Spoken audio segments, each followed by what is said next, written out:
Padre, gracias porque nos permite seguir estudiando este hermoso libro, Señor.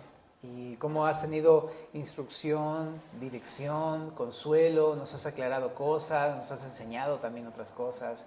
Y sabemos que es porque tu palabra es viva y eficaz y en ella encontramos todo el consejo necesario. Gracias, Señor.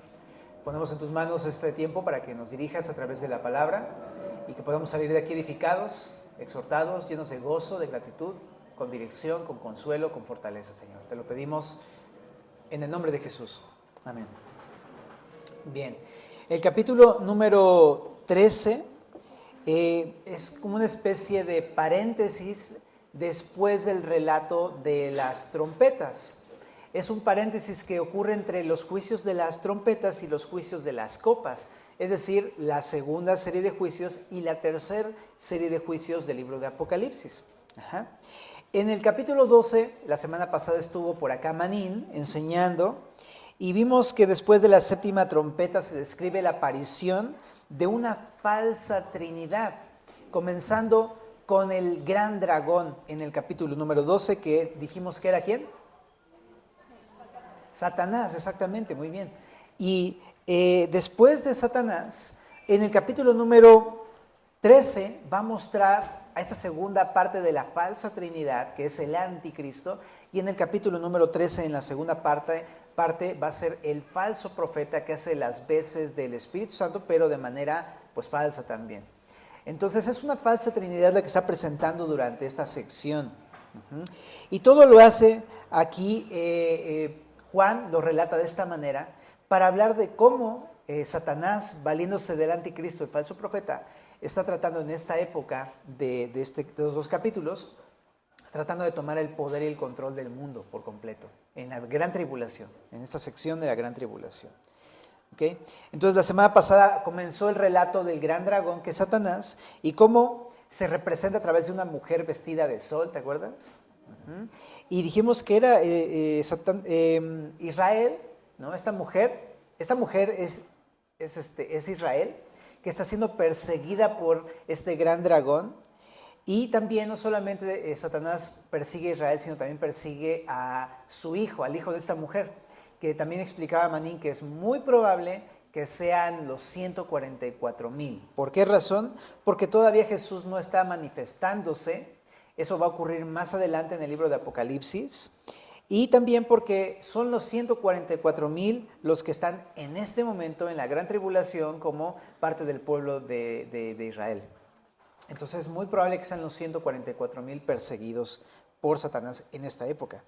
Ahora, después de pelear contra Miguel, el diablo es echado del cielo y viene a la tierra con gran ira y persigue a Israel y a su descendencia. Pero ellos son guardados por Dios en el capítulo número 12. Entonces, así termina el capítulo 12 y comienza hablando de la aparición de ahora de la bestia o el anticristo. Eso es lo que representa esta figura que aparece en el capítulo 13. Entonces, vamos a ir leyendo y desmenuzando esta sección. Dice así: me paré sobre la arena del mar y vi subir del mar una bestia que tenía 7 cabezas y 10 cuernos, y en sus cuernos 10 diademas, y sobre sus cabezas un nombre blasfemo. Y la bestia que vi era semejante a un leopardo, y sus pies como de oso, y su boca como boca de león. Y el dragón le dio su poder y su trono y grande autoridad. Ok, entonces, si vienes por primera vez a escuchar el estudio de la Biblia o de Apocalipsis, todo este montón de señales y de imágenes puede resultarte bastante como intrigante, a lo mejor un poco desconcertante, no es algo fácil de pronto de entender. Pero para que podamos tener una base un poquito más sólida, explicar que estas cosas no han sucedido aún. Estas cosas van a suceder en un periodo más adelante, que lo hemos explicado anteriormente en el estudio de este libro, conocido como la Gran Tribulación, que va a comenzar con lo que Daniel capítulo 9, verso 27, explica que va a haber un pacto de ese personaje que vamos a ver el día de hoy, del anticristo, con el pueblo de Israel, y después pensamos, según Tesalonicenses, viene el arrebatamiento de la iglesia o el rapto de la iglesia. Y a partir de ese par de sucesos comienza una época conocida como la Gran Tribulación de 7 años. Y Apocalipsis del capítulo 4 hasta prácticamente el final del libro, está hablando acerca de los sucesos que van a ocurrir durante todo este periodo. Entonces no es el día de hoy lo que estamos viendo, no está pasando esto el día de hoy, sino que va a pasar en un futuro. Ok, nada más para que ubiquemos más o menos qué estamos estudiando. Pero en este principio del capítulo 13 vemos que, te decía, primero en el capítulo 12 aparece el gran dragón que es Satanás, y luego aquí se aparece el otro personaje que está aliado con Satanás, que es la bestia, le llama aquí. Para empezar, el que está narrando estas cosas es Juan el apóstol, Juan el mismo discípulo de Jesús que anduvo con Jesús durante 3 años de ministerio, ¿no? Junto con los demás, con Pedro, con Santiago, con Andrés y todos sus amigos pescadores, ¿no? Entonces, resulta que Juan dice que se paró sobre la arena del mar y vio salir del mar a una bestia. En Apocalipsis, el mar representa algo. El mar representa a las naciones. ¿Cómo lo sabemos? Pues en Apocalipsis capítulo número 17, en el verso número 15, para que lo veas, ahí habla de cómo el mar representa a los pueblos, naciones, lenguas de toda la tierra. Entonces, si podemos decirlo de una manera sencilla, el mar representa a las naciones. Y de las naciones ves salir a la bestia. ¿Ok? Entonces, ¿qué es esto de la bestia para poder entenderlo? ¿Cómo es que llegamos a la conclusión de que se refiere al anticristo? ¿Y quién es el anticristo? Pues resulta que en Daniel, en el libro de Daniel, capítulo número 7, habla acerca de la aparición de 4 bestias. En Daniel, capítulo 7, en el Antiguo Testamento. Entonces, si quieres, puedes revisarlo en casa para que te hagas más pelotas que ahorita. Pero está, en verdad, muy revelador el capítulo 7 de Daniel.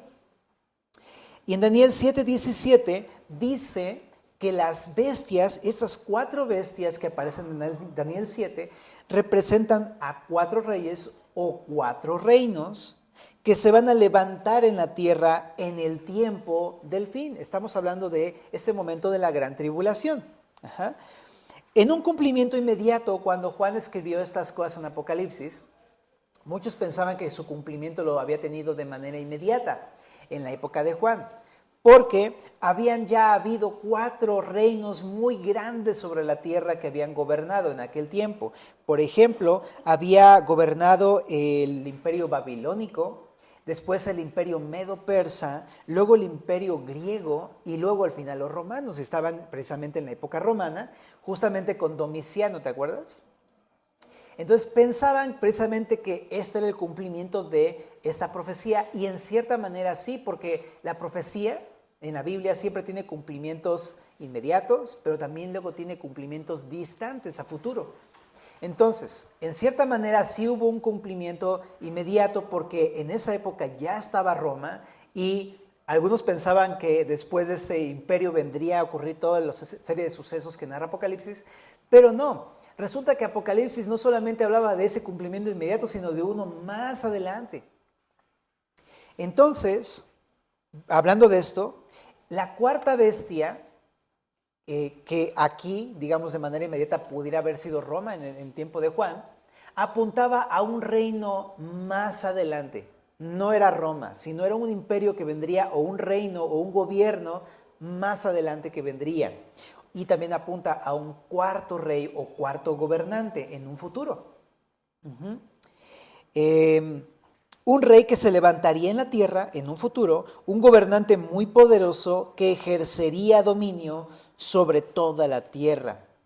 En Daniel capítulo 7, verso 23, dice que este gobierno sería muy distinto a los otros 3 reinos anteriores y que devoraría, trillaría y despedazaría la tierra. En Apocalipsis capítulo 17, verso 13, dice incluso que este rey y su reino pelearán contra el Cordero, que es Jesucristo, en un futuro. Y entonces, ¿cómo llegamos a esta conclusión? Entonces, resulta que este gobernante no era un rey normal, no es un gobernante normal, habla de lo que conocemos como el anticristo el día de hoy. Ahora, para hacer una pequeña distinción, bueno, una pequeña gran distinción, es una cosa el anticristo y otra cosa es Satanás. Son 2 personas distintas. En el capítulo 12 habló de la aparición, de la manifestación de Satanás como el gran dragón, que es una persona real que existe. Algunos, te decía, ya lo habíamos visto en Ezequiel, pero pensamos que es un ángel que se rebeló en contra de Dios y entonces creó todo un sistema en contra de Dios. Satanás, que es conocido en Génesis como la serpiente antigua. Pero en este capítulo 13 aparece el otro personaje que está aliado con Satanás, que es la bestia o el anticristo. Cuando habla de bestia, la palabra se refiere a una bestia espantosa o muy feroz. Pero es solamente una imagen, es una analogía. En algunas traducciones habla de un monstruo. Pero no es que tenga una apariencia así, sino que su carácter es así. Y habla también de otra persona, una persona también real que más adelante se va a manifestar y que va a estar aliado con Satanás. Y tiene todo que ver, lo vamos a ir estudiando poco a poco. Entonces son dos distintos. Y este anticristo, entonces a la luz de lo que estamos viendo, se va a rebelar contra Dios, se va a rebelar contra Jesús, va a pelear contra el Cordero. En toda esta época futura de la gran tribulación. ¿Se entiende hasta aquí? ¿Sí? Ahí vamos. Okay. Ahora, regresando a Apocalipsis 13, en el verso número 1, hay una descripción de esta bestia. Dice que esta bestia tenía 7 cabezas, 10 cuernos, y en sus cuernos 10 diademas, y sobre sus cabezas un hombre blasfemo, y tiene ahí una apariencia de leopardo, y luego como de pies como de oso, y su boca como boca de león, dice ahí. ¿A qué se refiere esto? Bueno, las 7 cabezas habla acerca de lo que menciona Apocalipsis 17, verso número 9. Ahí lo explica, no hay lugar a la duda aquí. No es que nosotros le estemos dando una interpretación, sino que la misma Biblia aquí está explicando. Apocalipsis 17, verso 9 dice que las cabezas representan 7 montes. Es decir, mi pastor Iber dice que se refiere a una zona geográfica que puede ser el lugar desde donde va a gobernar precisamente este anticristo, o un lugar, una serie de lugares geográficos en donde va a reinar, sobre los cuales va a gobernar el anticristo. Pero también en ese mismo versículo dice, bueno, en Apocalipsis 17:10, dice que también son 7 reyes. Entonces, no solamente es una zona geográfica, sino también se refiere a los gobernantes que van a estar en estas regiones, pues de alguna manera comandados o gobernados por el anticristo. Y de hecho, cuando tú lees con detenimiento, y lo vamos a llegar a ver en el capítulo 17, probablemente es uno de los sucesores de estos 7 reyes, el anticristo. Porque vamos a ver más adelante que él es el 7º de ellos y también va a ser el 8º. Así es, el 7º y también el 8º, no me equivoqué. Lo vamos a explicar más adelante. Pero bueno, entonces, el punto es que las cabezas representan a estos 7 regiones, estos 7 montes, pero también representan 7 reyes que están aliados por el anticristo, o es el dominio sobre el cual ejerce dominio el anticristo, ¿no? Bueno, y también dice que hay 10, tiene 10 cuernos, son 7 cabezas con 10 cuernos. En Daniel capítulo 7 está una imagen muy parecida, por eso te decía que si te quieres ahí clavar un rato, puedes estudiar Daniel 7. Pero en Daniel 7 y en Apocalipsis 17 habla de esta misma bestia, que en Daniel 7 se refiere como la 4ª bestia, y en Apocalipsis 17 pues se refiere al anticristo, pero es la misma bestia y es una descripción muy parecida. Pero aquí te explica en este par de pasajes que estos 10 cuernos realmente son 10 reyes sobre los cuales ejercerá dominio el anticristo y serán controlados por el mismo anticristo, por esta bestia que le llama aquí. Y por Daniel capítulo 7, verso 24, sabemos que el anticristo va a aliarse con estos 10 con el propósito de pelear contra el Cordero. Apocalipsis 17. Va a pelear contra el Cordero, pero después 3 de ellos van a ser derribados por el mismo anticristo. Serán 10, 3 van a ser eliminados y van a quedar 7 y va a quedar el anticristo dominando sobre estos 7 reyes. Entonces, quizá, a lo mejor estos 10 reyes, que luego después son quitados 3 y quedan solamente 7, probablemente tienen todo que ver con los que estamos viendo ahorita, que son las 7 cabezas. Bueno, ahora, pero el punto es que son reyes, todo esto que estamos viendo de cabezas y cuernos, estamos hablando acerca de una unión de gobernantes que se van a aliar con el anticristo en la época futura, en la gran tribulación. Ok, perfecto. Y dice que esta bestia, ahí regresando a Apocalipsis 13, verso número 1, tiene también 10 diademas. Eso lo explicó tal vez el pastor Manín la semana anterior, porque cuando habló del gran dragón, también el gran dragón tenía en su cabeza 7 diademas, que representan autoridad. Eso es lo que representaban en el mundo antiguo. Entonces, de igual manera está diciendo que estos gobernantes, junto con la bestia, van a poseer autoridad total en el mundo en aquella época. Muy bien. Y dice que también en sus cabezas tenían nombres blasfemos. Entonces, en la época de Juan, los emperadores, ¿te acuerdas? Como por ejemplo Nerón o Domiciano, que eran emperadores muy crueles que persiguieron a los cristianos. Estos emperadores romanos tendían a asumir títulos que no les correspondían de deidades. Por ejemplo, Domiciano, él se hacía llamar Dios. ¿Sí sabías eso? Porque te había explicado anteriormente. Pero hay una inscripción acerca de Domiciano que dice así: Dominus et Deus Noster. Y tú dices, ¿what? Bueno, para los que no me entendieron, mi fluido latín significa nuestro Señor y Dios Domiciano. O sea, ¿cómo te explico? En esa época los emperadores tenían un llamado culto imperial en el que todo el imperio estaba obligado a rendirles adoración como a Dios. Ellos asumían el título de Dios y el que no lo hiciera lo mataban. Por eso es que los cristianos eran perseguidos en aquella época. Bueno, pues resulta que el gobierno del anticristo probablemente se refiere que estos reyes que va a poner el anticristo, incluyendo al mismo anticristo, van a tener títulos falsos de deidad en sus frentes. O sea, a lo mejor ellos mismos van a reclamar una especie como de culto. Pero el anticristo, que es el que va a estar sobre de ellos, él, según lo que vimos en Tesalonicenses, ¿te acuerdas? En el capítulo 2, él se va a hacer pasar por Dios. O sea, no cualquier Dios, por Dios, el Dios de la Biblia, va a engañar a muchas personas diciéndose que Él es el Mesías, que Él es Dios mismo y se va a sentar en el templo de Dios, haciéndose pasar por Dios. Entonces, a eso se refiere con que va a tener nombres blasfemos, va a reclamar el título de Dios sobre la tierra. Órale, ¿no? Qué atrevido, ¿verdad? Ahora, también dice que su apariencia es semejante a la del leopardo, del oso y del león. Eso solamente es una referencia también a Daniel 7, donde explica acerca de estas 4 bestias.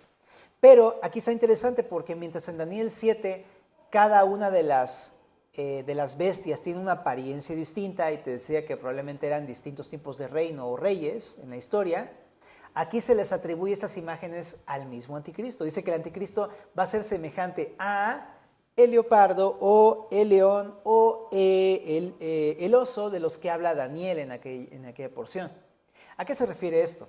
Simplemente que el anticristo, el reino del anticristo va a tener ciertos rasgos que ya se habían mostrado anteriormente en la historia a través de ciertos gobiernos, de ciertos imperios. Yo la verdad, pues no vivimos en una época romana tal cual, o una época griega, una época medo-persa o babilónica. Pero nada más por recordar, por ejemplo, Daniel. En Daniel, Nabucodonosor mandó hacer una gran estatua y obligó a todos a que adoraran a la estatua. ¿Te acuerdas de esa imagen? Entonces, los que no lo hicieron los echaban al horno de fuego.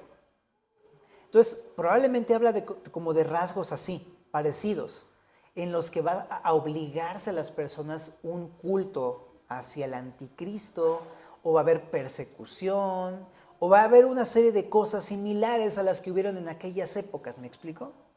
Entonces, por eso es que compara estas imágenes de los imperios y se las atribuye en esta porción al reinado del anticristo. Va a tener rasgos de los reinos anteriores. ¿Por qué? Porque en un futuro, cuando venga el anticristo a manifestarse, no va a ser tan nuevo como pensamos. No va a ser algo tan desconocido como pensamos. Porque ya durante las épocas anteriores ya han venido saliendo como destellos de la maldad de Satanás y del anticristo en el mundo en el que vivimos. ¿Estás de acuerdo? ¿No? El día de hoy, por ejemplo, hay muchas cosas que dices, esto no es para nada de Dios, al contrario, es del diablo. Por poner un ejemplo, ¿no? Antes, por ejemplo, toda esa situación de los géneros, ¿no? Era algo como vergonzoso, hasta hace, pues yo soy del siglo pasado, ¿hay alguien que esté conmigo del siglo pasado? Del milenio pasado, de hace pues ándale. Yo me acuerdo, ¿no? Que a principios de los 90 era como, no, era un escándalo. En verdad, era un escándalo, algo así en la familia o en los amigos. Pero después empezó a volver algo como muy popular y era como, pues ya algunos lo hacen y pues ya era un poco más libre, pero ya después con el tiempo empezó a ser algo ya permitido y hasta aceptado, e incluso si ya no piensas igual con esa misma ideología de género, entonces ya eres un enemigo de la sociedad. Entonces de repente te das cuenta, órale, o sea, ¿en qué momento cambió todo? ¿No? Y cómo sucedió tan rápido, ¿no? Y te das cuenta, wow, son destellos de lo que va a pasar más adelante. Y ya están pasando cosas, ¿no? Y así como esas, hay muchos más ejemplos. Hay persecución, incluso ya cristiana, en algunos lugares por el simple hecho de creer en Cristo y de tener tu fe en Cristo. Nada más, no le hacemos daño a nadie, pero nos persiguen, o se nos critica, o varias cosas. Pero entonces, estos destellos apuntan a que más adelante va a venir la manifestación completa de la maldad a través del anticristo y de Satanás. Bueno, entonces, regresando un poquito entonces al texto, ¿no? Dice aquí que la bestia tiene esas apariencias y también que el gran dragón le va a dar su poder, su trono y grande autoridad al anticristo. Entonces, este poder que va a tener esta persona del anticristo es dada por el enemigo Satanás. Bueno, sigamos en el verso número 3. Vi una de sus cabezas como herida de muerte, pero su herida mortal fue sanada y se maravilló toda la tierra en pos de la bestia y adoraron al gran dragón que había dado autoridad a la bestia y adoraron a la bestia diciendo, ¿quién como la bestia y quién podrá luchar contra ella? Entonces, aquí en estos dos versículos hace referencia a Daniel 9:27. En esa porción Satanás decía que hará un pacto con los judíos. Y ahí es a partir de ese momento, en el del pacto de Satanás, del anticristo, perdón, en el momento en el que el anticristo haga el pacto con el pueblo judío, va a comenzar el periodo de la gran tribulación, que lo conocemos en Daniel como la semana 70 de Daniel, que ya lo hemos explicado también anteriormente. Pero dice aquí que en el texto que acabamos de leer, que el anticristo se va a manifestar y cuando se manifieste se va a manifestar de una manera muy particular porque va a tener una herida de muerte, pero esa herida va a ser sanada. Está muy interesante porque en algún momento de la gran tribulación va a suceder esto. Algunos piensan que puede ocurrir al principio de la gran tribulación, unos piensan que a la mitad de la gran tribulación. ¿Qué pienso? Yo pienso que es mucho más probable a la mitad de la gran tribulación, porque al principio de la gran tribulación va a ser un pacto con su pueblo y va a haber 3 años y medio de tranquilidad y de paz, pero a los 3 años y medio él se va a manifestar como el mismo anticristo, se va a sentar en el templo de Dios y eso ya no le va a gustar a los judíos. Y algunos piensan que probablemente se van a rebelar en contra del anticristo y lo van a herir de muerte. Por allá también incluso el pastor Ibert hace mención de Zacarías 11, en donde hay una porción en donde probablemente habla del anticristo, donde le hiere el brazo derecho y su ojo derecho. Probablemente hace referencia a este personaje del anticristo. Pero lo que se sabe es que es una herida de muerte, es decir, que probablemente lo van a herir de muerte e incluso a lo mejor hasta va a morir. Porque en el libro de Apocalipsis habla del anticristo como alguien que va a hacer señales y milagros. O sea, algunos piensan que en realidad va a morir este personaje del anticristo, pero lo más asombroso de esto es que dice que su herida va a ser sanada. Entonces, ¿cómo va a ser? No se dice exactamente, pero sí hay un milagro que va a realizar esta falsa Trinidad. Y después de que sea sanada esta herida mortal, entonces todo el mundo se va a quedar completamente asombrado. De hecho, tiene todo el sentido por lo cual ahí en el capítulo 13 de Apocalipsis, en el verso número 4, diga, o sea, ¿quién, como la bestia, quién puede luchar contra ella? Se van a dar cuenta que es una persona demasiado poderosa al haber sanado su herida de muerte, ¿no? Y también me imagino por la fuerza de gobierno que va a tener en aquella época. ¿Ok? Pero bueno, entonces algunos piensan que ese es el momento en el que va a pasar esto y de esa forma. Solamente son teorías, ¿ok? Nada más para que lo sepas que es una teoría probable. ¿Y cuál va a ser uno de los resultados? Pues que toda la gente de la tierra se va a maravillar en pos de la bestia. O sea, pues lo van a aceptar. Va a ganarse la credibilidad de toda la tierra. Excepto de algunos, también lo vamos a ver. Pero en general va a ser aceptado por todos. Ahora, cuando en el verso número 4 menciona el resultado, es algo terrible, porque dice, y adoraron al dragón que había recibido la autoridad, y adoraron también a la bestia. El resultado de esta manifestación, de esta sanidad milagrosa, va a provocar que todos adoren a Satanás y al anticristo. Eso es lo que va a ocasionar. Y tú dices, ¿cómo que el mundo va a hacer eso? Sí, los va a engañar. De hecho, Satanás se menciona desde Génesis como la serpiente astuta, el engañador. Así se menciona en la Biblia, ¿verdad? Él desde el principio engañó a Eva.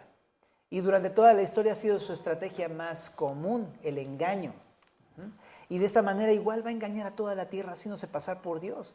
De hecho, en el verso 4, cuando dice esta frase, ¿quién como la bestia y quién podrá luchar contra ella? Esta es una clara mención de muchos pasajes en el Antiguo Testamento que hablan acerca de Dios, pero que ahora se le está atribuyendo al anticristo en esta época de la gran tribulación. Por ejemplo, para citarte uno, el Salmo capítulo número 89, verso número 8. Voy a leer desde el 8 nada más. Dice así, oh Jehová, Dios de los ejércitos, ¿quién como tú? Poderoso eres Jehová, y tu fidelidad te rodea. Tú tienes dominio sobre la braveza del mar. Cuando se levantan sus ondas, tú las sosiegas.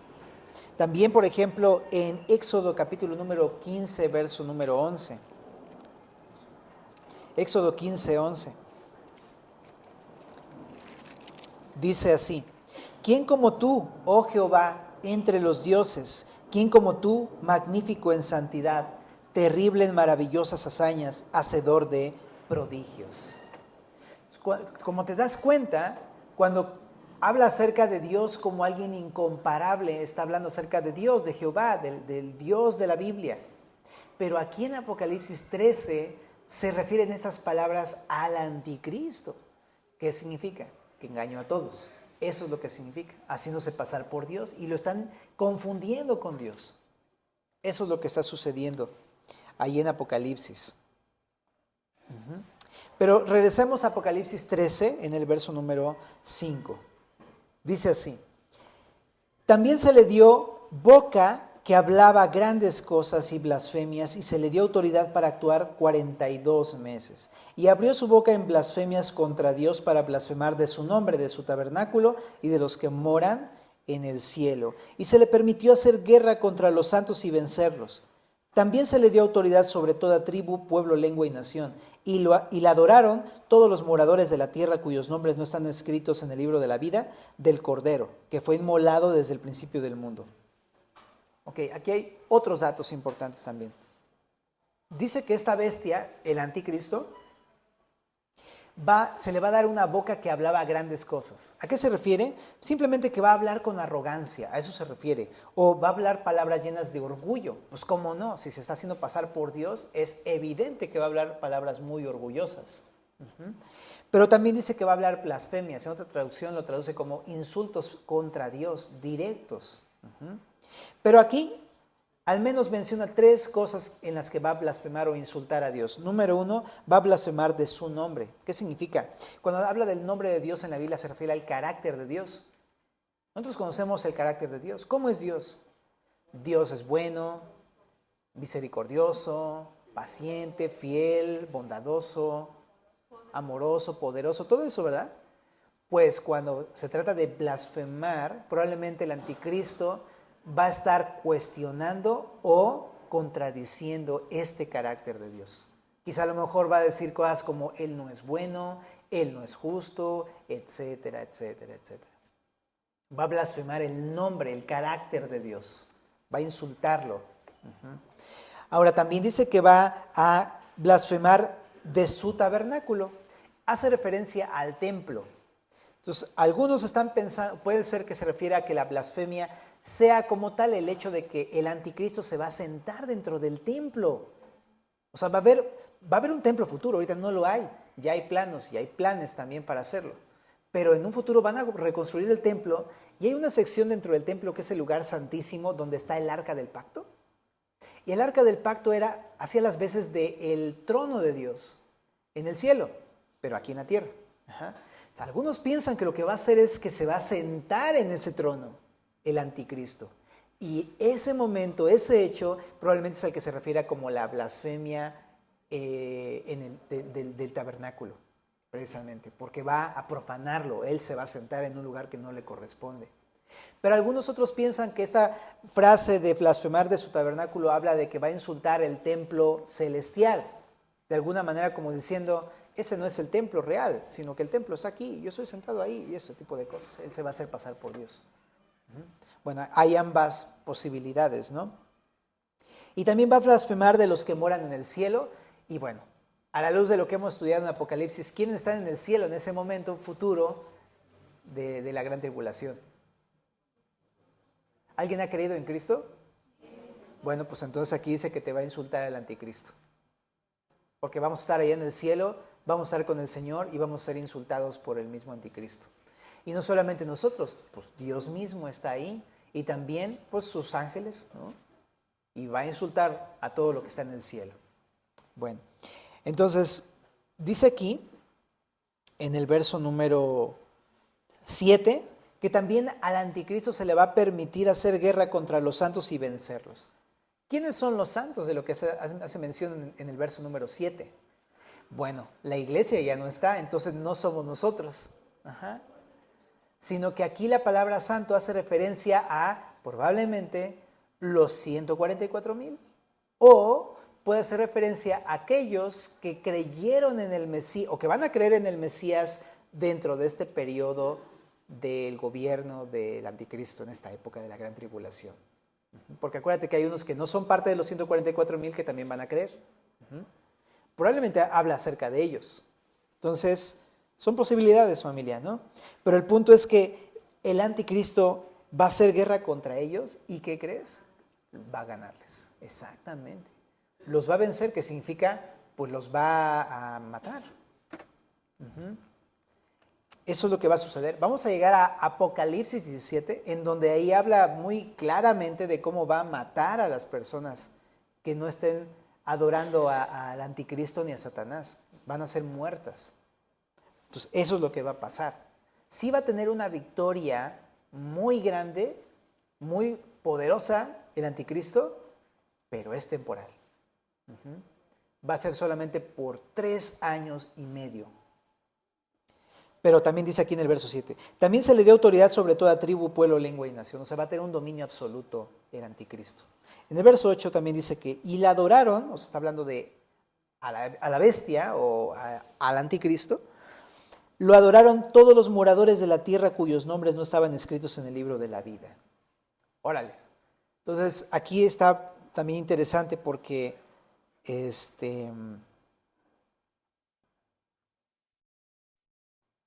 porque habla de personas que no conocen a Dios.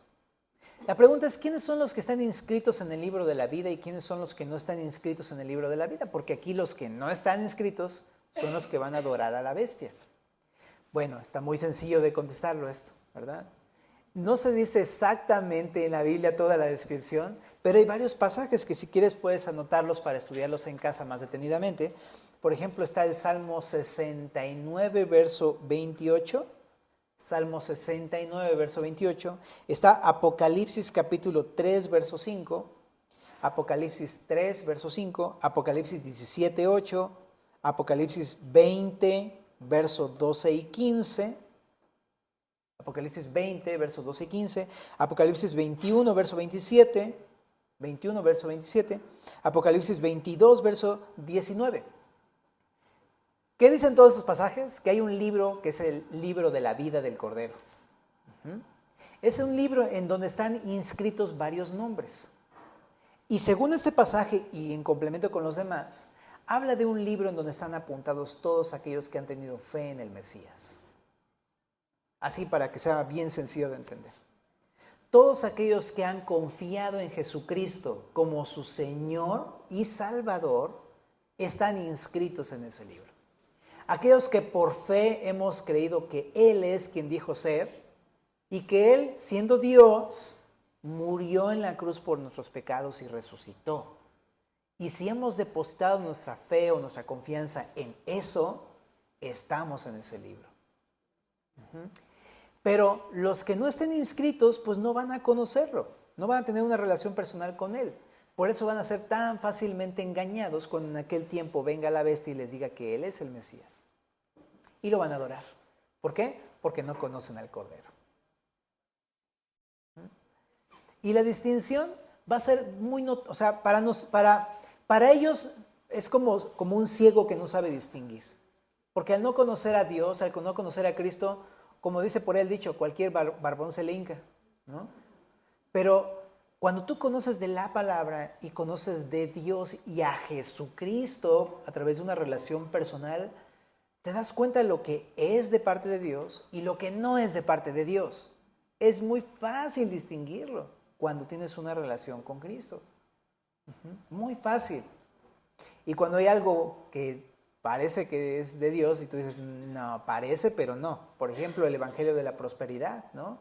O este evangelio que no te obliga a morir a ti mismo, sino que todo es amor y así bien bonito, pero nunca hay que rendir cuentas de Dios, de lo que haces, etc.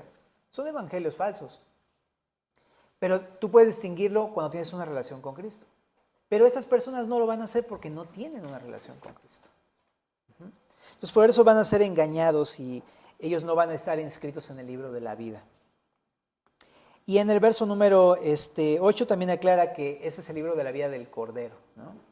Habla de Jesús porque Él es el Cordero de Dios que quita el pecado del mundo. Entonces habla de una clara imagen de Isaías 53 de que Él entregó su vida en la cruz para morir por nuestros pecados. Él es el Cordero, el sacrificio por nuestros pecados. Y hemos confiado precisamente que Él ya murió por todos nuestros pecados. Entre paréntesis, ¿sí te acuerdas? Jesús murió por tus pecados, ¿verdad? Y hemos confiado en eso. Bueno, muy bien. Pero termina con una frase diciendo, si alguno tiene oído, oiga. Y es similar a lo que vimos en el capítulo 2 y 3, donde decía, el que tiene oído, el que tiene oídos, oiga lo que el Espíritu dice a las iglesias. ¿Te acuerdas cómo decía las frases? Pero aquí ya no aparece la frase iglesia, porque aquí la iglesia ya no está, ¿no? Bueno, y en el verso 10 dice, si alguno lleva en cautividad, va en cautividad, si alguno mata a espada debe ser muerto. Aquí está la paciencia y la fe de los santos. Una traducción más sencilla lo dice de la siguiente manera, más o menos, para parafrasearlo. Dice, el que tenga que ir en cautividad, irá en cautividad. El que tenga que morir a espada, o sea, muerto, traspasado de espada, pues morirá traspasado de espada. Aquí es cuando los creyentes van a mostrar su verdadera fe a través de la paciencia. Entonces, en aquel tiempo, te decía que van a haber creyentes que se van a arrepentir en el mero momento de los juicios finales y entonces van a depositar su fe en Jesús, pero van a tener que soportar con paciencia todas esas aflicciones de la persecución. Y directamente del mismo anticristo. Entonces va a estar bien rudo, pero gloria a Dios, porque aunque van a morir, van a mostrar por su paciencia que son verdaderos creyentes en Cristo. Ok. Un dato último para terminar esta mención del capítulo. Si notas, en el verso número 2 dice que el anticristo recibió poder, verso 3 fue sanado, verso número 5 se le dio boca, verso número 7 se le permitió, se le dio autoridad. O sea, no es que él la tuviera en sí mismo, pero se le dio. ¿A qué puedo entender con esto? Que, ¿sabes? Todo esto es algo que no es que el mismo anticristo con su fuerza y su poder lo haya logrado, sino que es algo que Jesús está permitiendo todo el tiempo. Porque sobre Satanás y sobre el anticristo, muy por encima, y no tiene comparación, está Dios y Cristo. Y todo esto que estamos leyendo es porque Cristo lo está permitiendo en un momento de la historia. Entonces no vayas a pensar que es como el yin y el yang, el bien contra el mal y así, ¿no? Porque no tiene comparación. Es algo que Jesús está permitiendo para establecer una serie de juicios contra la tierra. Y bueno, eso es lo que podemos entender. Y al final Jesús, a pesar de que está permitiendo todo esto, va a traer justicia y juicio sobre la tierra y va a derrotar al anticristo y va a derrotar también a Satanás y al falso profeta. ¿Qué podemos aprender el día de hoy entonces de todo esto que leímos? ¿O cómo podría yo llevarlo a la vida diaria, a la práctica de mi vida el día de hoy, ¿no? Primeramente decirte que el día de hoy no es la gran tribulación, no te espantes, ¿no? Todavía no estamos pasando este momento, hay destellos, pero solamente esto nos ayuda a entender una sola cosa. Primera de Juan capítulo 5, verso 19, dice, el mundo entero está bajo el maligno. O sea, todavía no se ha manifestado el anticristo, pero ya el diablo está gobernando sobre todo este sistema en el que vivimos. Pero ahí te va. Son cosas que Dios permite. Nada de esto que estamos pasando significa que ya Satanás o el anticristo vencieron al Cordero o a Dios. Sino que todas estas cosas que nos tocan vivir, que son terribles, difíciles en contra de Cristo, de su palabra, incluso en contra de los cristianos, Dios lo está permitiendo, familia. Dios lo tiene en control. Si te ha pasado algo por causa de Cristo, Dios está permitiendo eso. Pero siempre debemos recordar una cosa, que un día Dios va a traer justicia y juicio. Y a ti y a mí nos va a librar, familia. Entonces, como dice Pedro, no te asustes, no tengas miedo de toda la serie del fuego de prueba que te ha sobrevenido, como si algo extraño te aconteciera. Porque todo esto lo tiene en control Dios. Cuando me llegan las pruebas, ¿cómo reaccionamos? Luego nos sacamos de onda, no sabemos cómo lidiar con ellas. O sea, con todo esto de las gripas y todo, ¿no? Nada más te llega una gripa y ya uno ya se fue al suelo, ¿no? Así pasa. Y a mí también me ha permitido Dios como vivir cosas así. Y es una gripa, y luego hay cosas más difíciles, ¿no? Y no podemos lidiar con estas cosas, simplemente no entendemos o no ponemos nuestra vista en el futuro. Dios está permitiendo todo esto y un día va a tener la victoria del Señor. Pero déjame decirte una cosa, que esto que está permitiendo es temporal porque el Señor en Apocalipsis es un legado hermoso porque nos dice que todo esto va a tener fin y al final de la historia Jesús va a vencer sobre Satanás y sobre el anticristo. El día de hoy todavía no ha sucedido, pero Cristo ya tiene la victoria anticipada y ya nos las está diciendo en Apocalipsis. Él va a ganar. Ahora, en contraste con el anticristo, que tiene todo un sistema donde hay una falsa trinidad, Cristo es la manifestación de Dios.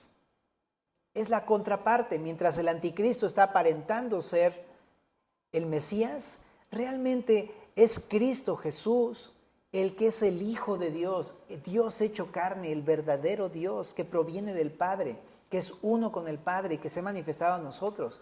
Él es el Señor, Él tiene toda la autoridad dada por el Padre. Él es el soberano, el que tiene el dominio y el poder sobre todas las cosas, sobre todo reino, en toda época, en toda nación, el día de hoy. a pesar de que permita cosas del enemigo, pero es Él el que tiene el dominio el día de hoy. Él es Dios, en contraste con el anticristo, que solamente es un charlatán.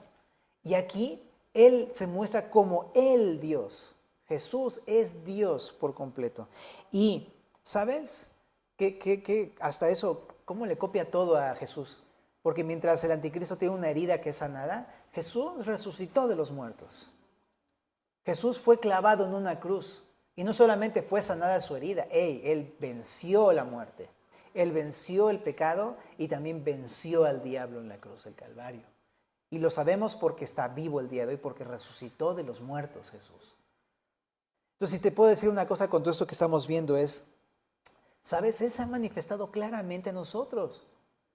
¿Para qué? Para que lo podamos adorar, para que lo podamos conocer. Esa es la idea, de que podamos saber quién realmente es Jesús y poder entonces relacionarnos con Él, rendir nuestros corazones y nuestras vidas completamente a Él y adorarlo como a nuestro Dios. Eso es el propósito por lo cual se ha manifestado Cristo. Y no lo va a hacer solamente en el futuro, ya lo hizo hace 2000 años en la cruz del Calvario, para que el día de hoy, todo aquel que cree, tenga vida eterna y no se pierda. Tenga vida eterna el día de hoy. Entonces mi invitación es una cosa, si no quieres pasar por esta serie de juicios, si no quieres tener las pesadillas acerca de tu juicio y de tu castigo, si no quieres tener la incertidumbre de qué va a pasar contigo cuando mueras, entrégale tu vida al Señor Jesucristo, porque hoy ya se manifestó para que tú creas en Él y seas salvo del castigo. Lo único que tienes que hacer es creer que Cristo murió por tus pecados, que Cristo resucitó de los muertos y venció el pecado, la muerte y el diablo. Y te promete vida eterna si tú crees en Él como un regalo. Es solamente un regalo. Pero también por otra parte, querida familia, ahora me voy a dirigir más a los hermanos que ya hemos creído en el Señor. Por último, ¿sabes, familia? Aquí me llama mucho la atención el verso 10. Porque en aquella época de la gran tribulación, los santos van a demostrar su fe a través de su paciencia, pero ahí te va. ¿Sabes? Yo veo en esto que Jesús nos enseña el día de hoy a nosotros a realmente que nosotros aprendamos a demostrar nuestra fe a través de la paciencia en todas las pruebas. La traducción del lenguaje actual dice: el pueblo de Dios debe aprender a soportar los sufrimientos y seguir confiando en Dios. Nosotros no vamos a pasar por una gran tribulación. ¿Me explico? Y el día de hoy a lo mejor tenemos pruebas y a lo mejor sí están bien rudas, pero no vamos a pasar la ira de Dios, no vamos a pasar la gran tribulación. Dios no está enojado con nosotros. O sea, por más que tengamos una prueba difícil, no se va a comparar con el castigo que le espera a los impíos. Hemos sido perdonados, tenemos esperanza. Y ese pasaje es como si nos dijera, pues si has confiado en Jesús, muéstralo teniendo paciencia en los problemas. Porque te decía que luego no sabemos ni siquiera, no nos atrevemos a hacerle frente a los problemas. O ya sea que los evadimos o les damos la vuelta. Pero Cristo no quiere eso. Cristo quiere más bien que nos dejemos llevar por ese camino de muerte oscuro y que aprendamos a confiar en Él en medio de ese camino. De repente se predica mucho esta onda de, no, el cristiano no tiene nunca problemas. No, no es cierto. El cristiano va a pasar por valle de sombra de muerte para que aprendamos a confiar verdaderamente en el Señor. Y lo que yo veo es, cuando tengas una prueba, la manera de responder es teniendo paciencia. Y debemos aprender a ejercitar la paciencia el día de hoy. ¿Qué prueba estás pasando el día de hoy? Dios quiere que muestres paciencia en esa prueba. Y uno dice, no, o sea, paciencia, yo ya no, o sea, ya quítala Dios, ¿no? Ya quita la prueba, ya no la aguanto, ya pasa, ¿no? A otra, a la siguiente, no sé. Pero precisamente eso es paciencia, esperar. También paciencia significa soportar debajo de la prueba, ¿no? Aguantar vara, como decimos, ¿no? Pero no en un sentido de, ay, pues estoy aguantando, pues ya ni modo, mi brother, ¿no?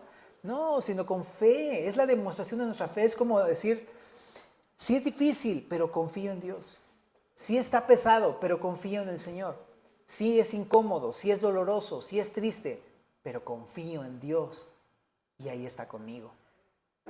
Entonces, familia, aprendamos a confiar en el Señor en medio de las pruebas, a demostrar a través de nuestra paciencia que verdaderamente Cristo es nuestro Señor al cual adoramos. ¿Te parece si oramos? Señor, te damos gracias por tu palabra en esta mañana, Señor. Gracias por mostrarnos todas estas cosas y darnos paz y tranquilidad y también recordarnos tu victoria y todo lo que tú vas a hacer en un futuro, Señor. Y gracias porque a pesar de que enfrentamos muchas cosas, tú eres fiel, tú eres bueno, tú eres misericordioso, tú eres nuestro Salvador y de quien podemos depender en cada prueba. Haz crecer nuestra paciencia, haz crecer nuestra fe, Señor, para que podamos darte la gloria con nuestras vidas el día de hoy. En el nombre de Cristo, amén.